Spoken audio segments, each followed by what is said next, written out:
Bonjour, vous écoutez l'épisode 85 du podcast Revue et corrigé.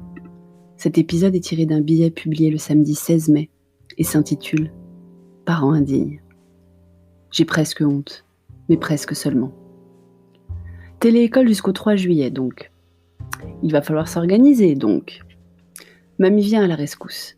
À partir du 25 mai prochain, quand la classe de Théo reprend le chemin de l'école un jour sur deux, et que ça fait trop de travail à son maître que de nous envoyer la liste des 3 exercices à faire à la maison, elle a préparé une progression aux petits oignons pour finir le programme. 6 semaines de travail personnalisé. C'est beau, non ? Mamie a demandé aussi que Petit Dom lise plus. On a donc prévu lundi prochain d'aller acheter plusieurs tomes de La Cabane Magique. Si vous ne connaissez pas, je le recommande fortement. Et le feuilleton d'Ulysse, vu que Petit Dom a adoré le feuilleton d'Hermès. Idem, je le recommande. J'ai même créé sur Canva un superbe planning avec horaires de travail, de jeux vidéo, de visio avec mamie, de vidéos tout court, de cours de code le mercredi, de temps de jeu avec sa nounou. Je sais, tous les parents l'ont créé au jour 2 du confinement. Moi, c'est pour la semaine 2 du déconfinement. Et alors ? Mais d'ici là, Petit Dom n'aime pas être bousculé.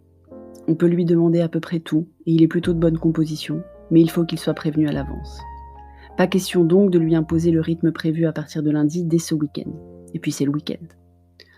Cher et Tendre avait aussi pas mal de projets pour aujourd'hui. Nous faire jouer ensemble sur Animal Crossing pour pouvoir échanger fruits et autres objets. Me voilà donc à regarder comment faire. Et je découvre d'abord qu'à force de se créer des profils pour chaque jeu, Petit Dom joue à Animal Crossing avec un profil qu'on ne peut pas connecter à son compte Nintendo.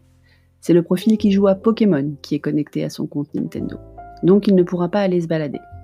Quant à Cher et Tendre et moi, en fait, il faut qu'on soit en train de jouer en même temps. Qui dit en même temps dit 2 consoles et 2 jeux. Alors les 2 consoles, c'est bon. Mais jusqu'à ce matin, on se passait la même cartouche de jeu. Ni une ni deux, Cher et Tendre ayant horreur d'attendre, et toujours le même sens des priorités, le voilà parti à la Fnac, après que je me sois assurée sur internet de la dispo et l'avoir réservé quand même. Il est parti avec son fils, chercher la 2e cartouche. J'ai donc visité l'île de Cher et Tendre cet après-midi et il a visité la mienne. On ne peut même pas se parler, on peut juste s'envoyer des messages écrits. Il est super heureux. Moi, je suis pas mécontente, j'ai récupéré des cerises et des pêches. Nous sommes vraiment des parents indignes. On a passé 1h30 à jouer à 2 sans notre fils, à qui je disais au déjeuner qu'il faut qu'il limite ses temps d'écran quand même. Je dois avouer qu'on avait besoin de déstresser un peu.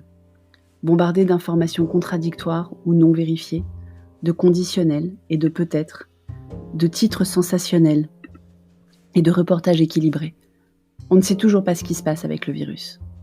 Sauf qu'en ce moment, les informations contradictoires sont au sujet des enfants.